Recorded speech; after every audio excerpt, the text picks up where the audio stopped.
I never made it, but I know what it takes. I'm motivated by a mix of every single day. Selanjutnya yaitu pesaing.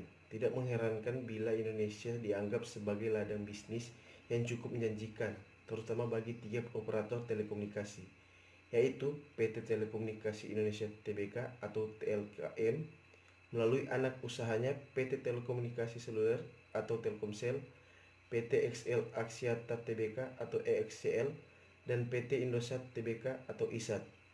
Ketiga raksasa telekomunikasi tersebut sampai akhir 2014 lalu telah menguasai sekitar 85% bangsa pasar seluler di Indonesia. Oke, terima kasih. Mengenai pemasok dan pelanggan yang ada pada PT Telkom Indonesia yang ada. Jadi saya mulai dari pemasok yang ada. PT Telkom merupakan sebagai pemasok utama pembangunan jaringan telepon nasional yang diselenggarakan oleh PT Telkom Indonesia Tbk dan PT Indosat Tbk.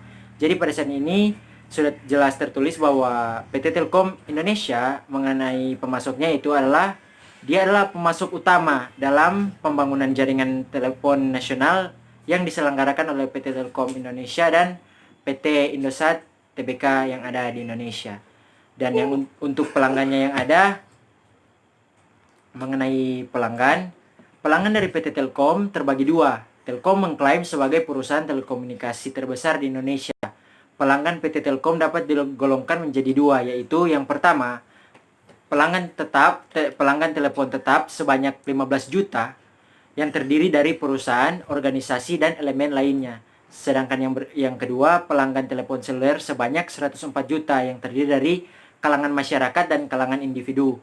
Jadi saking banyaknya pelanggan yang ada pada PT Telkom Indonesia, sehingga pelanggannya bahkan tergolong menjadi dua bagian. Yang pertama dari kalangan perusahaan, organisasi, dan elemen lainnya, sedangkan yang kedua dari kalangan masyarakat individu, atau yang sudah kita tahu bersama bahwa masyarakat ada individu yang ada, yaitu contohnya kita sendiri, para pelajar, guru, ataupun masyarakat-masyarakat yang ada.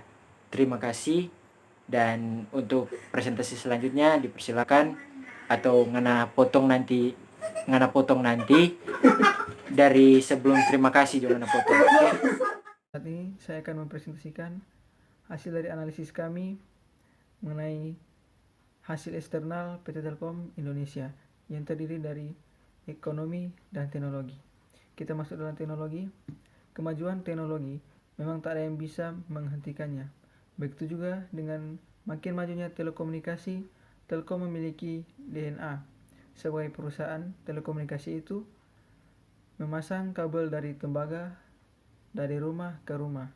Jadi bisa disambung dengan IndiHome di rumah. Kemudian orang bisa learning, bisa hiburan di sana, dan bisa bekerja di sana. Kita masuk ke ekonomi. Ekonomi tugasnya ini membiayai perusahaan anak-anak tersebut yang nantinya bisa menjadi unicorn baru.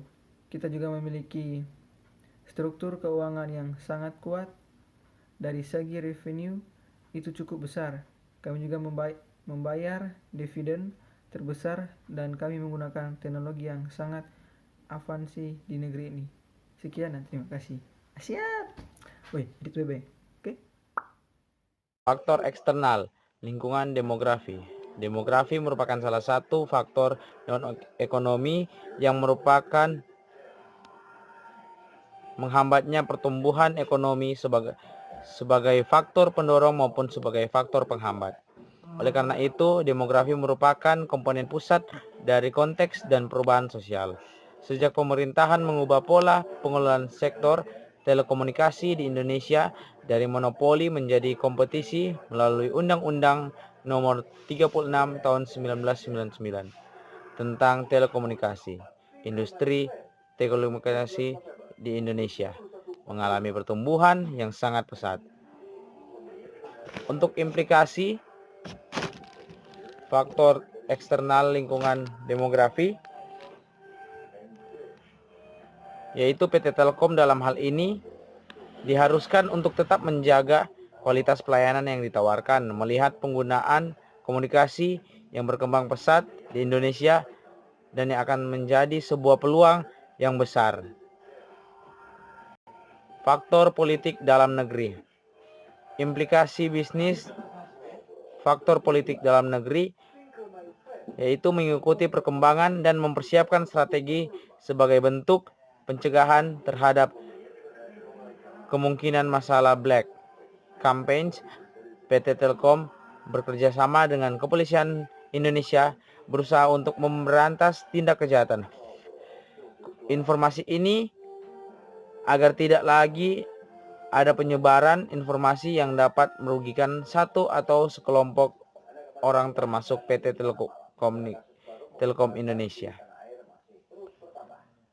Faktor politik luar negeri. Sebagai bentuk pencegahan terhadap kemungkinan perubahan kebijakan PT Telkom Indonesia, yaitu harus selalu mengikuti perkembangan politik yang ada di Myanmar dan kondisi perekonomian Indonesia, sehingga perusahaan dapat mempersiapkan strategi yang tepat ketika memasuki masa tersebut. Demikian presentasi dari kelompok kami. Terima kasih.